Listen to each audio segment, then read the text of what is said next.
Okay, so hey everybody, I am Micah, And I'm Olivia.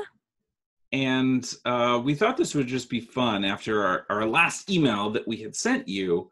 We were talking a lot sort of about the, Olivia's story of a teacher suggesting bringing in like bad examples of typography and good examples, and how it was really difficult to analyze what made the good examples good. And so we thought it would be sort of fun to make a quick little video that you could just sort of watch in the background to break down an example with one of Olivia's favorite recent examples of good typography and talk about why it is good. So I think this is just going to be sort of a fun, like, reverse engineering to demonstrate some of the good qualities of this particular case. And one of the points that we had made was that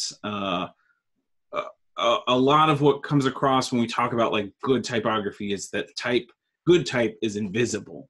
And in this example, I think it's really interesting because you'll see in a second, but the main typography is not invisible. It is like super illustrative and really beautiful and pulls your attention.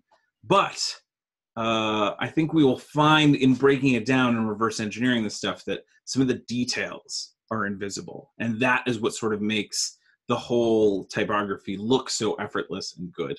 And so I'm really excited to let Olivia take this away and start talking about some of the reasons behind why this typography is good. All right. Thanks for that intro, Micah. That's awesome. This is I'm going to be fun. I'm also very hyped to talk about this. I think Stranger Things is kind of a thing that came out of nowhere. As a TV show, it was obviously a hit, but it was the first time a lot of people were paying attention to title sequence design that, may I add, was purely typographic. There was no imagery, so that's really exciting that, like, this is a pure example of type as image. Used and getting noticed and like very loved by a lot of people that don't even know anything about design. There was a website that was made shortly after Stranger Things took off that was like, put your favorite words in Stranger Things fonts. So when I see stuff like that, like when I see like Time reporting on fonts, like that's not typical. You can Google Stranger Things fonts, you'll find tons of articles, as I did right before this. So I'm really excited to talk about just like why everyone has found this so provocative, whether that be designers or, you know, people outside of the design realm, which I think is like an amazing thing and makes me really excited as someone that's like part of the community to see other people talking about it. But we're going to break it down. We're going to reverse engineer it. I'm going to try to talk about like why it's so successful, how we feel the things we feel when we see it, and why that happens, and you know why we can really call this good typography in so many ways of that idea is spun, like in so many iterations. It's really good. So I'm going to share my screen. Cool. So right now I just have imaginaryforces.com open. They were the creative group that created this title sequence, and Micah knows. Well, fun fact, I actually went to school for motion graphics once upon a time, and my teacher was one of the founders of Imaginary Forces who made this. So cool. So like we have some second degree connections. So I'm gonna just like full screen the Stranger Things logo. It's a beautiful thing in many ways. I'm just going to talk about like a few tactics that the designers use to kind of make this so successful and make it really kind of tell the story of Stranger Things, which I think is such an ultimate goal of typography. So we can talk about the font choice, which really, I mean, is kind of the one that's really shown off here, and what people recognize is why it's so good is they think the font's incredible, but there's so many other reasons. Like it's the font choice, it's the font setting, it's a type treatment, it's the context it was placed in. It was all of these decisions that were being made by designers that, you know, aren't typically noticed because speaking the language of design is such an abstract thing. But you know, it's important that like we recognize all these effortless details, as you said, are not so effortless. They came with, you know, lots of laborious thinking and decisions, and I'm sure iterations, you know. I can only imagine. Yeah. I guess we can start with the font choice, since this is like really kind of the showstopper and made it so unique, and made it so unique, in fact, that people will see the font now and be like, oh, that's the Stranger Things font. So that would be Bengat, ITC. Not spelled how it sounds. It's spelled Benguiat. Named after Ed Bengat, a really prolific designer from the 1970s. And it is modified from that. This is not just like typeset Bengat. There's like obviously a lot more that goes into it that has to do with typesetting and has to do with type treatment. But that typeface is seen all the time in the 80s, seen mostly on Stephen King books. And we can take a look at what was actually sent to imaginary forces to use as their reference for this. So here's like a nice array of some Stephen King books, and you can see just like the feelings that it's evoking and how unique it is. And maybe it's not exactly Bengat that's being used on some of these, but it's like this really strange Art Nouveau inspired, like pointy serif. There's a feeling, there's a place in time this is from, and that's certainly like spooky sci-fi 80s era retro paperback books in high school. Also words that were being thrown around for reference. And like that font didn't just get chosen out of, thin air. People are like, oh yeah, it's retro. Sure, but it's very specifically from the era that is taking place in this TV show. So, I mean, on a very basic level, it's successful in that way. And like the way that it's taken to the next level is just like the way that it's treated and the way that it's typeset. So the way that it's typeset is also referring back to the 80s and refers to the way Ed Bengat did typeset back then. And this is a method called type but not touching, TNT,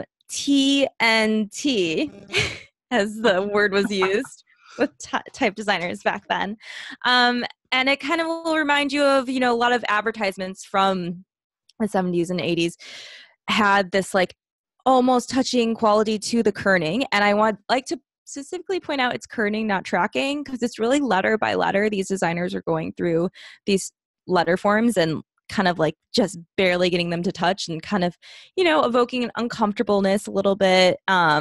Especially, in this context, it could really add to like the uncanny mood that's basically set when we see this type. So just to clarify, in case there's any terminology differences, tracking is the space between sort of all of the characters evenly. Like you can add extra space between all of the characters at one time. That is what we call tracking, right? Mm-hmm. And then kerning is when, like you were talking, you were specifically adjusting between like a pair of characters. Like these two characters were adjusting the space between just those two. Mm-hmm. And we can definitely see this. These are modified letter forms with the N and the G that like, if they were complete, that would nearly be a ligature at that point. But yeah, so and that would look very different. Like imagine if the G was its full letter form and jutted out a little bit more to the right. There'd be space here that wouldn't quite elegantly go with this amazing ligature between the R and the A that kind of really goes unnoticed by most people until you're staring at this for many hours trying to figure out how to, reverse engineer it. Wait, this is also a learning opportunity, I think, to just discuss ligature being what like how would you describe a ligature? It's I think it's a glyph. I don't want to make the mistake between glyph or character because those are two different things. But it's a glyph that is a connection. It's the two connections. A one connection glyph of two letters, correct? Right. It's like when you have two letters that you intend to go next to each other and you want to specifically like make a new design for when those two characters are next to each other, right? Mm-hmm. So it's like you as the type designer, the person making the font are like, hey, when an F and a T are next to each other, like they might look a little funny, so let's design a special version of an F and a T.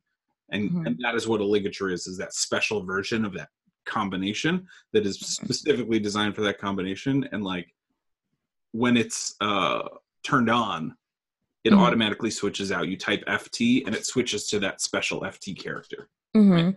Yeah, and a ligature is like also something that is an invisible detail. Most people don't notice it or scarcely notice them, but they're everywhere. And that's one of those things that can like make a font better, right? Is when a designer is like putting that extra thought and attention to detail into, I know these characters are going to look a little strange, so I'm going to make a special character for that. Like, yeah. That's one of those effortless details in a totally different category in like the font making. Still design, right? And that's still like what goes into invisible greatness. Exactly. And the ligature between the R and the A here will like I never even knew that until earlier this week, to be honest. And I've seen this title sequence many times. And like just like that going along with those cutoff G's, like that kind of typesetting and that kind of attention to detail, like really, I don't know, makes this extremely successful and, you know, makes it very convincing that this is going to be telling the story that's to come. It's from a certain era. It's like evoking a certain mood. And in that way is like very successful. Like, and those are details that do not, you know, that is a decision that's being made by a designer. That is not like any default mode. That's them very much being influenced by lettering, which I always like vouch for the study of lettering if you're studying typography, because this is a completely custom thing. As much as you can say, yeah, put your name into this plugin and this plugin can put any words you like in the Stranger Things font, like this is ultimate craft, like what we see here. And that is because of like the decisions and because, you know, typesetting in this case, like really was an important part of like the triangle that made it so successful. So there's font choice, there's typesetting. And then finally, I want to talk about the type treatment.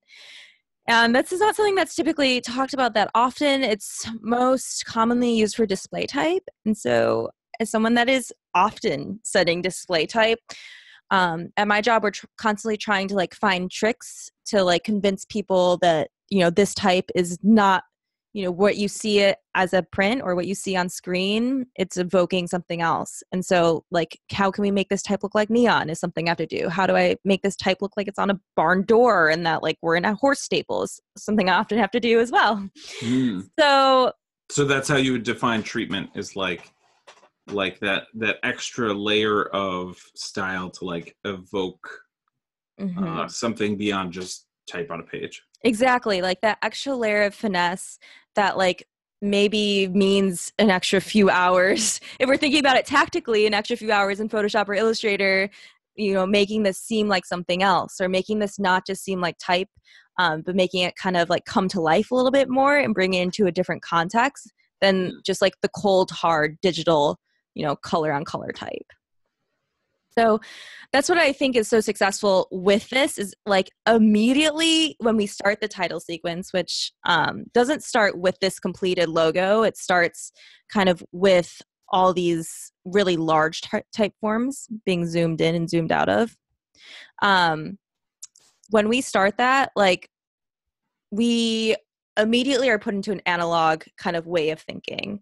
There are no cold hard lines here that you'll see when you open up Illustrator and type some type out. You know, it's already like very soft, lots of textures, illumination is happening. We don't quite know these are letter forms either, which is makes it, you know, really exciting for me to see that like as the type as image. So there is nothing that you're just going to see when you pop open a design program and start typesetting. Like this is finesse. Like it's very sculptural. It feels real. It feels 3D in the texture and in like the way it's illuminated. And like the fuzziness of the light emanating from it, like makes you feel like you're in an analog world. It takes you kind of like out of a cold digital world. And I think that's, you know, that's also something that is a totally conscious decision when these designers are thinking like, how are we going to, you know, place these viewers in the story in a more abstract way. Like this is totally abstract, but I think it's also extremely effective. And so as we go through this and like we get the really satisfactory reveal of the logo at the end. And you can see even here, there are like irregularities in here that also signal the treatment that was put into this. Like the fact that it's totally asymmetrical in like the way that the light's shining through little pieces and like little holes, and it's kind of like flirting with the viewer, makes it kind of exciting and makes it really feel not only again like very custom, but like very, you know, of an analog world, of something we're not in right now when we're staring at our web pages. And I think that's like something that brought a lot of charm to people. And again, like evoked moods of, you know, nostalgia, and evoked moods of like the uncanny, because, you know, there's nothing really uncanny about a digital world, or maybe there is, but, you know, when we see like kind of light peeking out of places, like very dark, very red, like we're getting a lot of mood from this and a lot of setting a lot of tone, which is really exciting. And that, you know, one of the things that you sort of talked about in that first email was like that it exists to honor the content. Mm-hmm. And the reason that you're feeling like the type treatment is so successful is because those are the moods that the show is trying to get across, right? Like the Exactly. story of the show is trying to do. Mm-hmm. And to be able to do that with just the way that you are coloring and texturing and animating the typography Mm-hmm. is like the goal of how we design. Exactly. I mean, it's very exciting. And then like to take this treatment even further, like we can really see it in use when we look at the posters. Like you need that treatment to tell the story and to feel cohesive with everything going on here. It's further modified for this poster in an even more analog way that's very soft, like very fuzzy, something that's actually lit and illuminated rather than just like an outer glow on Photoshop. Like it feels extremely custom and necessary in so many ways. And like it makes me like so excited about seeing typography this way and seeing other people trying to act this way, because something I mentioned to you earlier is that like this kind of type treatment and these fonts are not in trend right now. And maybe they are because of Stranger Things, but you know, they're not like your typical geometric bold sans serif. There was a lot of thought, a lot of, you know, research about context, probably a lot, you know, a lot of really craftsmanship that went into this. And like, that's what makes me super excited. And that is like all of those things combined is what makes us so good. And not only that, but like, it's appreciated by so many people out there outside of the design community, which like I'm always interested in like what can grab someone's attention, you know, when they're not thinking about design all the time and make them think about design. Yeah. And something like that is like this that seems simple and seems straightforward to so many people. It's like there is so many things that went into it to make that mindset happen.